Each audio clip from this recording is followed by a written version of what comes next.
Close your eyes. Listen. It's the summer of 2015. You're 10 and headed into middle school in a few months. Your brother, who's only a few years older than you, has rearranged the living room furniture in order to face the boxy, digital TV that was a hallmark of the mid-2000s. The two of you bicker over who gets what seat, as it's too sticky hot not to sit under the AC. Being the little sibling, you get the short end of the stick, and are left sweaty for the next few hours. You make a mental note. You'll steal his seat the next time he gets up. But the sweat didn't seem to matter. What did was the never-ending world of Minecraft that you've grown so familiar with.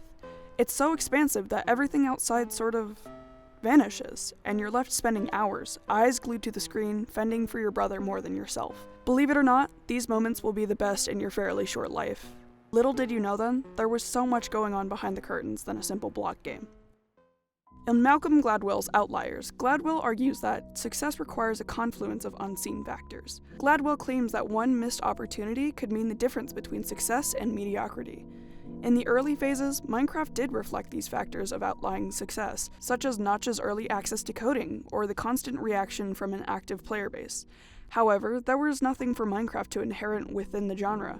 It was a revolution of its own. Sandbox games were few and far between, and Minecraft satisfied the internet generation's need to create without bounds.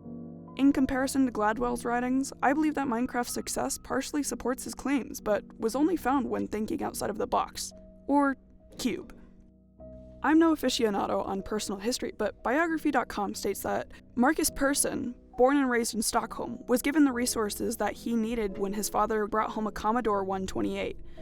Persson, who now goes by Notch, had been programming since he was 8 and landed a programming job at the age of 18. To be able to create the first and earliest iteration of Minecraft, also known as Cave Game, in 2009, Notch needed this outlet. So, when he was 18, freshly dropped out of high school and employed by what is now King.com, Notch met Jacob Porser, who eventually assisted in the development of Minecraft. When Notch quit his job at King, Jens Bergensen, a programmer from Örebro, which is a 2-hour drive from Stockholm, would join the Mojang team as the lead creative director. According to the Minecraft Wiki, Minecraft's release in August of 2011 was well received on the mobile platform, and the full release in that November would be enormous.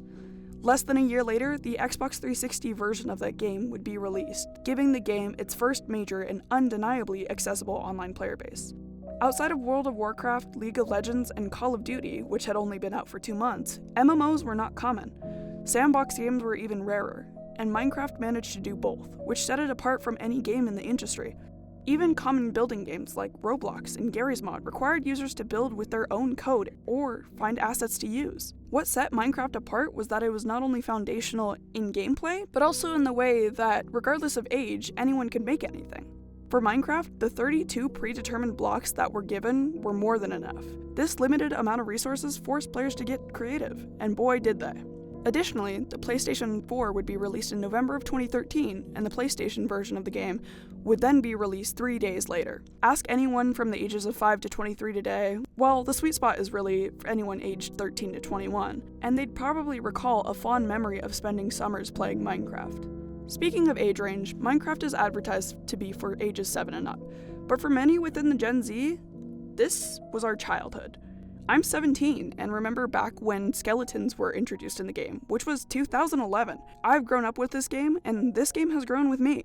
Since Mojang's team wasn't originally from Sweden, the game was originally released in English. 1.35 billion people speak the language worldwide, and only 9.7 million speak Swedish. Simple math shows that this translation had the potential to reach 136 English speakers per 1 Swedish speaker. Had it been released in many of the developers' native tongue, the growth of the game would have been completely stunted.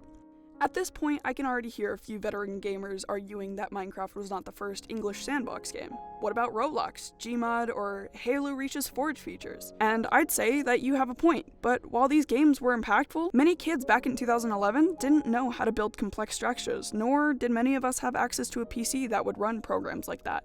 Albeit the game hit major success, the creators, especially Notch, had to pass the threshold of the first update. Mojang had reached a point of needing to recollect and apply their skills of creativity to whatever was going to come next for Minecraft. They needed to get creative, push for the game's audience to interact, and keep millions of players entertained. It's common knowledge that Minecraft is about creativity, but what's really interesting is that it pushed the developers themselves to get creative. Thus became Secret Fridays, Minecon, mob votes, and so many other activities that began to give the creators an idea on how to constantly innovate the game and keep the legacy that they built over the years. Minecraft was a reaction to its own environment. Notch had been raised in an area of Sweden where he had a hands-on experience with sandbox environments, especially when he used a forest as basically his own playground. Cave Game was a result of the Commodore 182, and Minecraft was the next, most reasonable step in Notch's career development. As time grew on, both the development team and the game did. Updates were released, team members moved on, some joined, and Minecraft continued to saturate the market with over 238 million copies sold by 2021. The gaming industry was open to take a chance on the new 8 game, and sandbox games had really become a demand from players. But there aren't any inherent legacies that the game inherited. This is where Gladwell overlooks the rare possibility that success needn't meet every single factor that he lists in his book. Minecraft hadn't much to inherit, especially in comparison to major games that had entire established gaming giants backing the project. These factors made a game that was a huge part of my childhood. Instead of making tree forts, my brother and I built empires. We built a relationship.